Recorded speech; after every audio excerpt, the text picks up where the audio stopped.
Disclaimer: if you decide to exercise, do it responsibly. Start nice and easy and build momentum.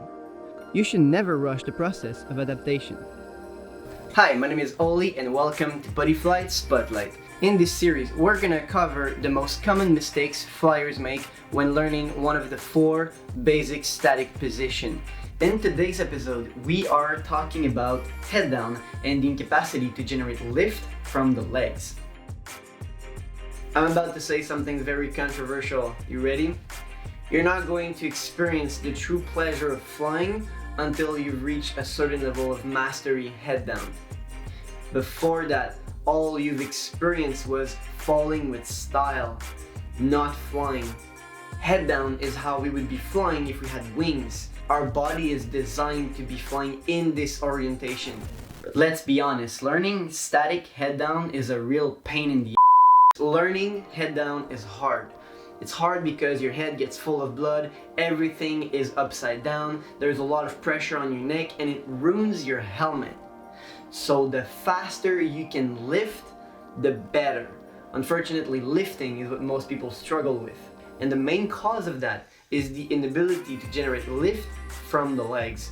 To identify if you have the necessary strength to support your weight head down, simply grab a bag and fill it with cans of maple syrup. 1 can per 50 pounds of your body weight. Seriously, it doesn't have to be maple syrup. I'm around 135 pounds, so I'm putting 2 cans in the bag. Then grab the bag with your foot and lift your leg up. Try to have your hip flex around 90 degrees and your heel should be in front of your knee. If you cannot lift your leg or hold this position for at least, a minute, then yeah, you're gonna have a hard time lifting your weight from the net. So why is it important to be lifting from our legs when we fly head down?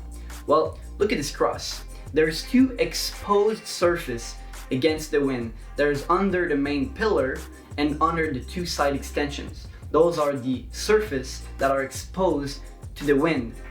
Well, if the cross is supported from the main pillar, from under the main pillar, then it's very wobbly and it can easily fall. But if the weight is supported from under the 2 side extensions, then it's quite stable. And it's the same when you fly head down. The main lift must come from your legs because your weight will be under and so you would be stable.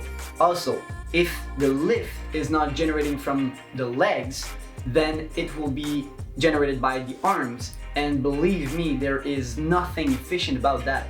It takes a lot of strength in order to lift your legs against gravity, and it's going to take even more strength to lift our legs against the wind.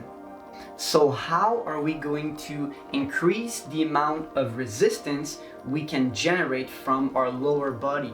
First, we need to understand that depending on the technique we're using, the position we're taking, the conditioning is going to be different. In my experience, people who use Daffy as their go-to position, they have a harder time lifting, but they control their flight better. People who use shelf have an easier time lifting, but they control their flight a little less. They bail more often. So really, there's not a better option. I believe you should experience both, and I believe you should learn both. Okay, so how are we going to condition our body in order to increase our lifting potential? Well, first, we are gonna get stronger with the range of motion that we have. And then we're going to increase that range of motion throughout exercise and stretching. And finally, we are going to make sure that the strength is keeping up with this new range of motion. It's simple, no? Food for thoughts, and I'm going to close on this. Which one is more important, the pilot or the engine? Well, I believe that it's both. A skilled pilot in a powerful engine, that's a winning combination. I don't think it's a good idea to neglect one or the other. Working on technique is obviously necessary. Working on your physical limitation is a little less obvious, but just as necessary. I hope this was insightful and smooth and clear, just like a bike flare.